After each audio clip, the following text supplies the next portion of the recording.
Hello parents, welcome back to Rubina baby care. Dear parents, आज की video में हम बात करने वाले हैं कि अगर बच्चे को तेज़ बुखार यानी कि हाई फीवर है तो उसको कैसे हम कम कर सकते हैं। देखिए, जब भी बच्चे को हाई फीवर आता है तो कई बार पेरेंट्स उनको मैनेज करना नहीं आता। पेरेंट्स को नहीं पता होता कि हम क्या करें। पेरेंट्स घबरा जाते हैं जब बच्चे को हाई फीवर आता है। टेंशन होने लगती है कि कहीं इसका असर बच्चे के ब्रेन पर ना हो जाए। इसको लेकर हम बहुत डरते हैं। देखिए, फीवर अपना टाइम लेता है ठीक होने में। हम डॉक्टर के पास जाएंगे, डॉक्टर से मेडिसिन लेंगे, बच्चे को चेक कराएंगे। ये चीज़ हम सबको पता होती है कि यह सब हम सबको करना है जब बच्चे को फीवर आता है। बट साथ ही हमें घर पर कैसे क्या करना चाहिए जिससे कि बच्चे को स्पेशली हाई फीवर के दौरान, इस बारे में हम बात करेंगे इस वीडियो में। तो डियर पेरेंट्स, जो कि 102 से ऊपर जब फीवर आता है तो उसको हाई फीवर की कैटेगरी में माना जाता है। जैसे कि हमने आपको बताया कि डॉक्टर को आपको डेफिनेटली कंसल्ट करना है। तो देखिए, वैसे तो ज़्यादातर हम सभी पेरेंट्स को पता होता है तो बच्चे को फीवर है तो हमें कौन सी दवाई देनी है, लेकिन फिर भी अगर 102 से ऊपर बुखार होता है तो आप एक बार डॉक्टर से कंसल्ट ज़रूर से करें। वही बताएंगे कि बच्चे को तेज़ फीवर है तो कौन सी दवा देनी है। हम बात करते हैं कि हम घर पर बच्चे की केयर कैसे करेंगे। तो देखिए, सबसे फर्स्ट है, बच्चे को जब भी फीवर आता है उसको ओवर ड्रेस नहीं करना है। क्योंकि अक्सर क्या होता है कि जब बच्चे को बुखार आता है तो हमें लगता है कि बच्चे को ठंड लग रही है। बच्चे को ब्लैंकेट दे दो, मोटे कपड़े पहना दो, सॉक्स पहना दो, टोपी पहना दो, ब्लैंकेट दे दो, उसको अच्छे से कवर कर दो। ये अक्सर पेरेंट्स बच्चे के साथ करते हैं, जबकि यही हमारी सबसे बड़ी गलती होती है। क्योंकि होता क्या है, जब बच्चे को फीवर आता है तो उसकी बॉडी ऑलरेडी गर्म होती है और जब हम बच्चे को ओवर ड्रेस कर देंगे, उसकी बॉडी में जो हीट है उसको हम ट्रैप कर रहे हैं। उससे हीट को हम बाहर निकालने की जगह ही नहीं दे रहे, जिसकी वजह से हम देखते हैं कि टेम्परेचर बढ़ने लग जाता है। आप नोटिस करेंगे जैसे ही आप बच्चे को अनड्रेस करना स्टार्ट करते हैं, बॉडी का टेम्परेचर भी कम होता जाता है। तो जब भी बच्चे को फीवर आए उसको हल्के कॉटन के कपड़े पहना दीजिए। अगर बच्चे को कपकपी नहीं हो रही है, बच्चे को सर्दी नहीं लग रही है तो उसको ज़्यादा कपड़े ना पहनाएं। उसकी बॉडी से हीट को बाहर निकलने दें। तो इस चीज़ का आपको ध्यान रखना है कि वेदर के अकॉर्डिंग या बच्चे को कॉटन के एरी कपड़े पहना दीजिए और कॉटन की एक शीट उसको दे दीजिए या फिर कॉटन का light blanket, depending on temperature आपके वहाँ पर क्या है। दूसरी गलती जो अक्सर पेरेंट्स करते हैं कि तेज़ बुखार में पंखा बंद कर दो, एसी बंद कर दो। जैसे ही हम बच्चे को गर्मी देंगे जिससे कि बच्चे को पसीना आएगा और बच्चे का जो फीवर है वो जल्दी ही उतर जाएगा। तो ऐसा हमें बिल्कुल नहीं करना है। जब बच्चे को बुखार आए तो उसको ऐसे रूम में रखना जिसमें कि थोड़ी हवा आती हो। डायरेक्ट हवा बच्चे पर नहीं लानी चाहिए, बट आप लाइट फैन चला सकते हैं। 1 नंबर या 2 नंबर पर आप फैन चला सकते हैं, डिपेंडिंग ऑन कितनी गर्मी है। साथ ही अगर आप एसी यूज़ कर रहे हैं तो उसका टेम्परेचर 25 से 28 डिग्री पर ही रखना चाहिए। आप नोटिस करेंगे कभी भी आप हॉस्पिटल जाएंगे, इमरजेंसी में जाएंगे तो वहाँ पर आप देखेंगे कि वहाँ पर एसी बंद नहीं होता।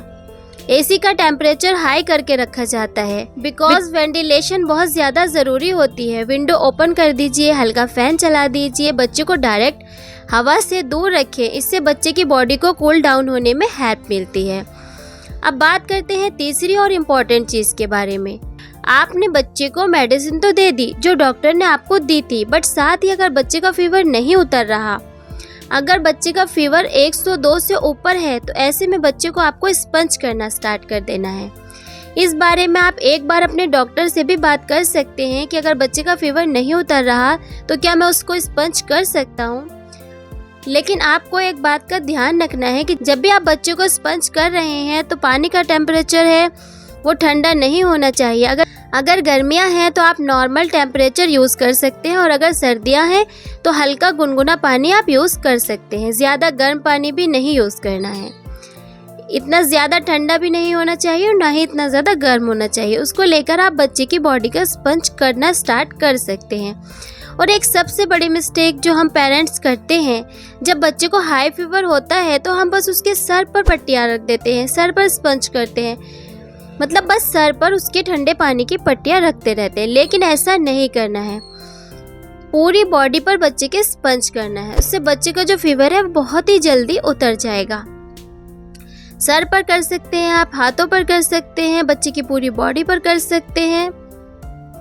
बस आप इस बात का ध्यान रखें कि अगर सर्दी का मौसम है तो पानी ज़्यादा ठंडा ना हो, हल्का गुनगुना पानी लेकर आप बच्चे की पूरी बॉडी पर स्पंज कर सकते हैं।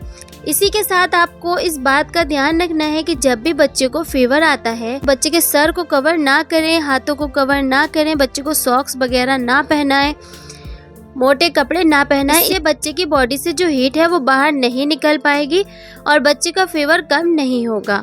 इस बात का ध्यान रखिए कि जब भी बच्चे को स्पंज कर रहे हैं तो फैन ऑन नहीं होना चाहिए, हवा रूम में नहीं होनी चाहिए। और अगर आपके रूम में विंडो वगैरह खुली है तो आप बच्चे को स्पंज कर रहे हैं तो उस विंडो को आप बंद कर दीजिए। और अगर आप बच्चे को स्पंज कर रहे हैं और बच्चे को सर्दी लग रही है, यानी कि बच्चे की कपकपी हो रही है, तो आप स्पंज को रोक दीजिए, मत कीजिए। इसका मतलब है कि उस टाइम पर बच्चे की बॉडी को स्पंज शूट नहीं कर रहा।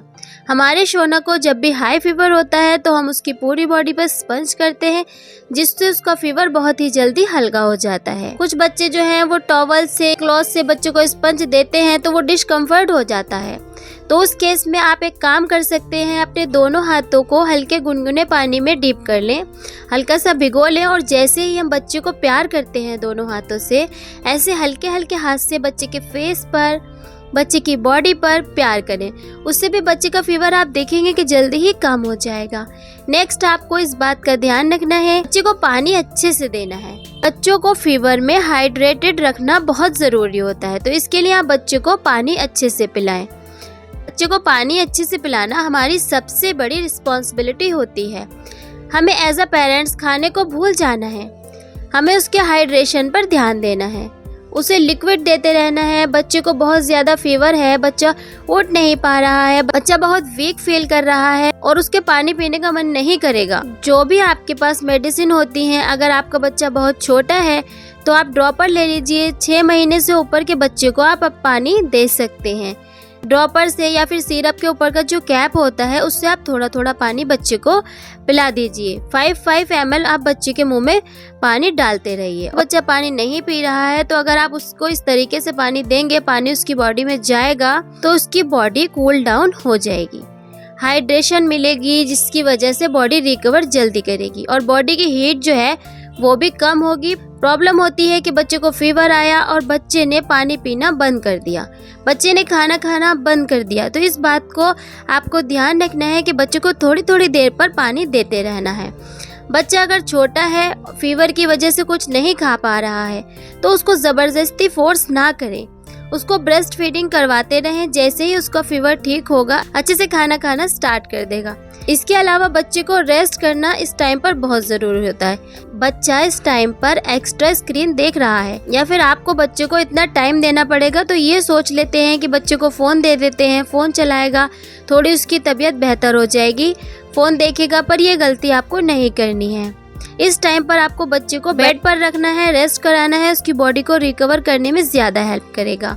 इसके लिए आपको अपने बच्चे को अपना टाइम देना पड़े तो आप दीजिए, लेकिन इस टाइम पर उसको रेस्ट की ज़्यादा ज़रूरत होती है। और लास्ट में भी हम यही कहना चाहेंगे कि जब भी बच्चे को फीवर आता है अपने डॉक्टर से एक बार कंसल्ट ज़रूर से कीजिए। टिपिकली वायरल फीवर 2 से 3 दिन में आप कम हो जाता है और अगर 2 से 3 दिन के बाद भी बच्चे का फीवर ठीक नहीं हो रहा है तो डॉक्टर कुछ ब्लड टेस्ट करवाते हैं। तो आप एक बार डॉक्टर से कंसल्ट ज़रूर से कीजिए। और आप इस बात का ध्यान रखिए कि बच्चे को अगर फीवर है, आपका बच्चा कुछ खा रहा है तो बहुत अच्छी बात है, लेकिन अगर वो कुछ नहीं खा रहा है तो उसको ज़बरदस्ती ना करें, क्योंकि आप देखेंगे कि अगर बड़ों को भी फीवर होता है तो कुछ खाने का मन नहीं करता है, कुछ अच्छा नहीं लगता है, किसी भी चीज़ का कोई टेस्ट नहीं आता। तो बच्चे तो फिर भी बहुत छोटे होते हैं, वो कैसे खाएंगे? तो बस आप बच्चे को लिक्विड देते रहें, इस बात का ध्यान रखें। आई होप वीडियो आपके लिए हेल्पफुल रही होगी। वीडियो पसंद आई हो तो प्लीज़ एक लाइक ज़रूर से कर दीजिएगा। चैनल पर पहली बार है सब्सक्राइब करना बिल्कुल ना भूलें। बेल आइकन को प्रेस ज़रूर से करें ताकि हमारी आने वाली हर वीडियो आप तक सबसे पहले पहुंचे। नेक्स्ट वीडियो आपको किस टॉपिक पर चाहिए कमेंट्स बॉक्स में ज़रूर बताएं। मिलते हैं नेक्स्ट वीडियो में नेक्स्ट टॉपिक के साथ। Thank you for watching this video.